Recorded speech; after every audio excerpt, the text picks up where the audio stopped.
السلام علیکم ورحمۃ اللہ وبرکاتہ۔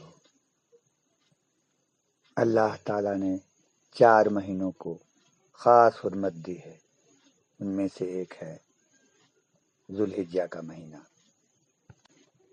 نبی کریم صلی اللہ علیہ وسلم نے فرمایا ہے، زمانہ گھوم کر اپنی ابتدائی شکل پر لوٹ آیا ہے۔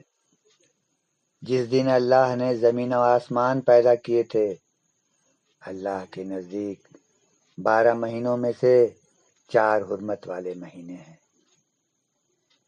صحیح بخاری شریف اور مسلم شریف میں۔ آج کے اس بیان میں ہم ذوالحجہ کے فضائل، اس کی حرمت اور خاص طور پر 10 دنوں کی برکت جانتے ہیں۔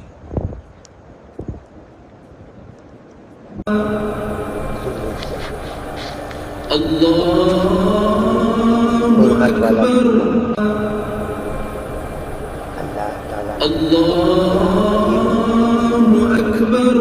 بے شک مہینوں کی تعداد اللہ کے نزدیک 12 مہینے ہیں، جن میں سے 4 حرمت والے ہیں۔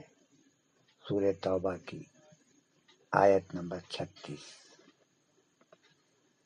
4 حرمت والے مہینے ذوالقعدہ، ذوالحجہ، محرم اور رجب۔ ان مہینوں میں گناہ کا ارتکاب عام مہینوں سے زیادہ بڑا جرم ہے، اور نیکی کا ثواب بھی زیادہ ملتا ہے۔ ذوالحجہ کے عظیم فضائل۔ حج کا مہینہ ہے۔ 9 ذوالحجہ کو یوم عرفہ اور 10 کو عید الاضحیٰ ہے۔ پہلے 10 دن سال کے بہترین دن ہیں۔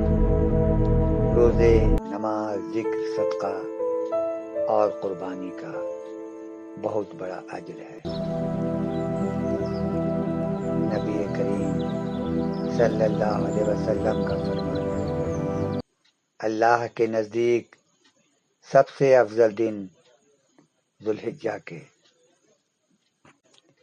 10 دن ہیں۔ عرفہ کے دن سے بڑھ کر کوئی دن نہیں، جس دن اللہ تعالی سب سے زیادہ بندوں کو جہنم سے آزاد کرتا ہے۔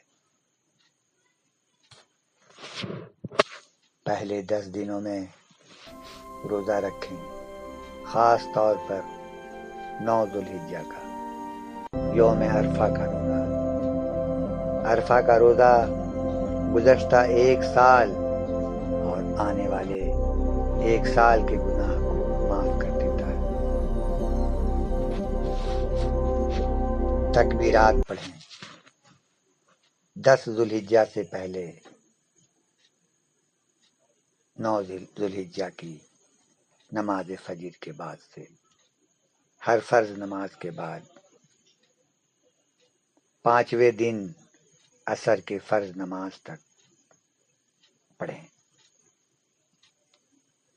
اللہ اکبر، اللہ اکبر، لا الہ الا اللہ واللہ اکبر، اللہ اکبر وللہ الحمد۔ نمازوں کی پابندی کریں، قرآن مجید کی تلاوت کریں، صدقہ زیادہ کریں۔ قربانی 10 ذوالحجہ سے لے کر 12 ذوالحجہ تک۔ گناہوں سے بچیں، کیونکہ یہ حرمت والا مہینہ ہے۔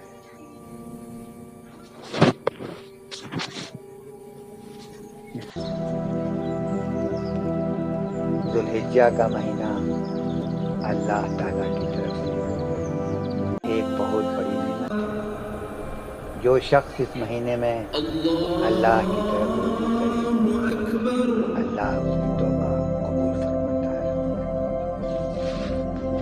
خاص عمل 9 ذوالحجہ کا روزہ ضرور رکھیں۔ تکبیرات پڑھتے رہیں، اللہ جل شانہ سے کثرت سے دعا کریں۔ اگر آپ اس مہینے کو پائیں تو اپنے نیک اعمال شروع کر دیں۔ یہ ویڈیو پسند آئی تو لائک کریں، اپنے دوستوں اور فیملی کے ساتھ شیئر کریں۔ کامنٹ میں ضرور بتائیں آپ ذوالحجہ میں